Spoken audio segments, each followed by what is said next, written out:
Dans la deuxième vidéo, deuxième partie du cours sur la polarisation de la lumière. Donc après avoir vu les différents types de polarisation, on va s'intéresser maintenant à comment on produit et comment on analyse de la lumière polarisée. Alors d'abord, la production de lumière polarisée.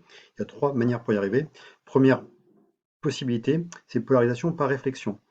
Alors on peut montrer grâce aux des équations de Maxwell que quand vous envoyez une lumière non polarisée sur un milieu d'indice n, alors après réflexion, pour un certain angle d'incidence donné, qu'on appelle incidence de Brewster, le rayon réfléchi est polarisé rectilignement dans une direction perpendiculaire au plan d'incidence. Donc le plan d'incidence, c'est le plan de la feuille. Donc après réflexion, ici on voit que la lumière est polarisée rectilignement dans la direction là, qui traverse le plan de l'écran.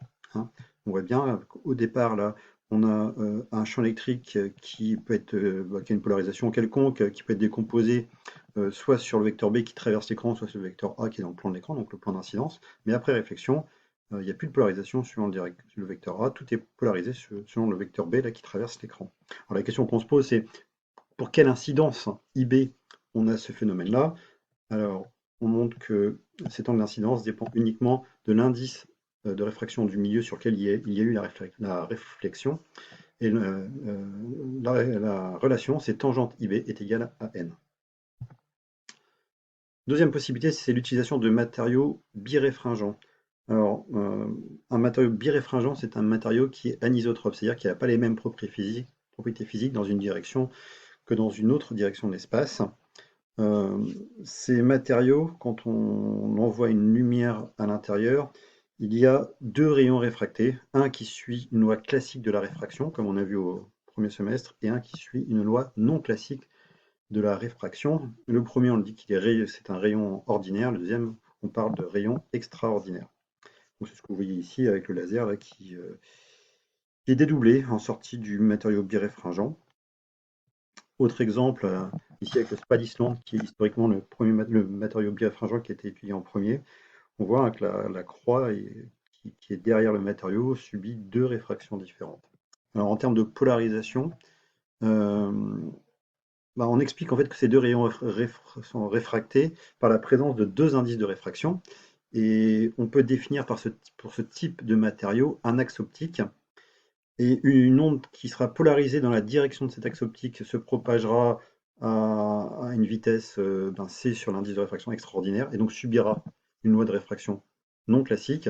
Et par contre, une onde polarisée perpendiculairement à cet axe optique, elle subira une loi de réfraction classique. Et donc en sortie d'un tel matériau, et c'est ce qu'on retiendra, en sortie d'un tel matériau, on va retrouver donc deux rayons réfractés qui sont tous les deux polarisés dans une direction de l'espace. Pour le rayon extraordinaire, il est polarisé suivant l'axe optique, alors que pour le rayon ordinaire, la polarisation on a la direction perpendiculaire à l'axe optique. Donc voilà, c'est un moyen de polariser la lumière. Vous envoyez à l'entrée d'un type de matériau de lumière non polarisé. En sortie, vous avez deux rayons réfractés qui sont tous les deux polarisés rectilignement. Alors après, dans les faits, on utilise en général, comme ici, là, des matériaux sous forme de prisme, plusieurs prismes d'ailleurs collés l'un à l'autre, qui permet de bien séparer en sortie les deux rayons réfractés, l'ordinaire et l'extraordinaire, et puis on garde celui que l'on veut. Troisième possibilité d'obtenir de la lumière polarisée, alors c'est aussi en utilisant un matériau biréfringent, mais un matériau qu'on va appeler dichroïque, qui a la capacité d'absorber la lumière dans une direction particulière. Ici, par exemple, on voit que au cours de la propagation, la lumière qui est la partie de la lumière polarisée verticalement, ici, va peu à peu être absorbée, si bien que si on utilise une longueur suffisante de matériau dichroïque, à la sortie, on aura éteint complètement les ondes, la partie des ondes qui est polarisée verticalement, et on aura uniquement une onde polarisée là dans la direction horizontale. Alors ce type de matériau, c'est ce qui constitue les polaroïdes. Voilà comment on produit la lumière polarisée. Maintenant, voilà comment on peut l'analyser, cette lumière-là. Alors, première loi qu'on va voir ensemble, c'est la loi de Malus, qui concerne la lumière polarisée rectilignement. Alors, je vous pose le contexte et la façon globale et le procédé général que l'on utilise pour étudier la polarisation d'une lumière, il faut toujours deux objets, un polariseur qui va venir polariser la lumière en entrée et un analyseur qui va analyser du coup cette lumière polarisée. Donc ici, vous avez l'exemple d'une lumière donc non polarisée qui passe par un polariseur, donc qui la polarise de façon rectiligne, donc là, verticalement. Et puis la lumière, après, elle peut passer à travers un deuxième polariseur qu'on va appeler analyseur, dont l'axe de polarisation peut être incliné d'un angle alpha par rapport au polariseur. Et donc, en sortie, on a une lumière qui va être polarisée selon l'axe de l'analyseur. Et la question qu'on se pose, c'est quelle est l'intensité en termes d'intensité lumineuse. Quand on fait l'expérience, on voit bien que l'intensité lumineuse est plus importante en entrée d'analyseur qu'en sortie d'analyseur, et on le comprend bien, puisqu'il y a une partie de la lumière qui a été absorbée finalement par ce polaroïde qui est un matériau dichroïde. Donc la question qu'on se pose, c'est quelle est la relation entre l'intensité de la lumière incidente, qu'on va appeler I, et l'intensité de la lumière sortante de l'analyseur, qu'on va appeler I'. C'est ce qu'on appelle la loi de Malus, hein, qui est ici fluotée, qui nous dit que I' est égal à I fois cosinus carré alpha. Alors ça se comprend bien parce que en termes d'amplitude de champ, le champ ici qui est orienté suivant la direction verticale, la seule partie qui se projette sur l'axe UA va être conservée. Donc on regarde la projection du vecteur vertical sur UA, ce qui donne E cos alpha. Voilà. Et comme on sait que la lumière, enfin que l'intensité lumineuse est proportionnelle au carré de l'amplitude du champ, alors on en déduit la loi de Malus. Voilà, la loi de Malus qu'on va mémoriser. Dernière question, c'est quel est le lien entre la lumière, l'intensité de la lumière non polarisée ici en entrée, qu'on va appeler son intensité, on va l'appeler I0, et l'intensité de la lumière qui sort du polariseur et qui est polarisée rectilignement. Alors du coup, c'est un petit peu plus complexe parce que la lumière non polarisée, elle est polarisée dans toutes les... Enfin, finalement, elle a une direction... enfin, le champ électrique est projeté dans toutes les directions de l'espace. Et donc, il faut utiliser la loi de Malus, mais en faisant une moyenne sur l'ensemble des directions. Et on montre alors que en sortie, euh, l'intensité est 2 fois moindre qu'en entrée. Donc, si on appelle I0 l'intensité de la lumière non polarisée et I l'intensité ici, I est égal à I0 sur 2. Parlons maintenant de polarimétrie.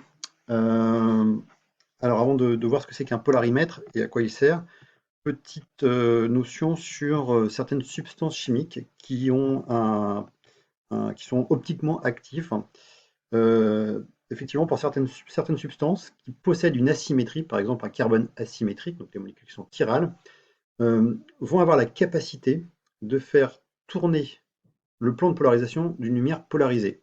C'est ce qu'on appelle le pouvoir rotatoire.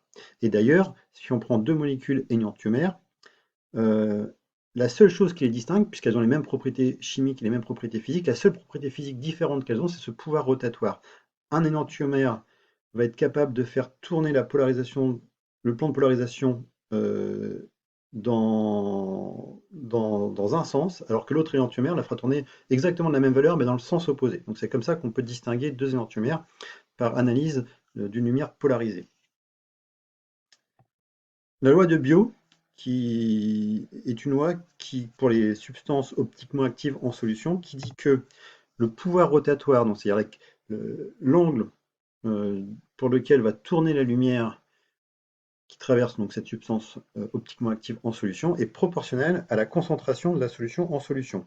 Le coefficient de proportionnalité est le produit de deux termes, L ici, qui est la longueur de la solution traversée, et le terme qui est en crochet, qu'on appelle pouvoir rotatoire spécifique de la substance, qui est tabulé et qui nous donne en fait finalement le pouvoir rotatoire pour une concentration de 1 gramme par litre et pour 1 décimètre de solution traversée.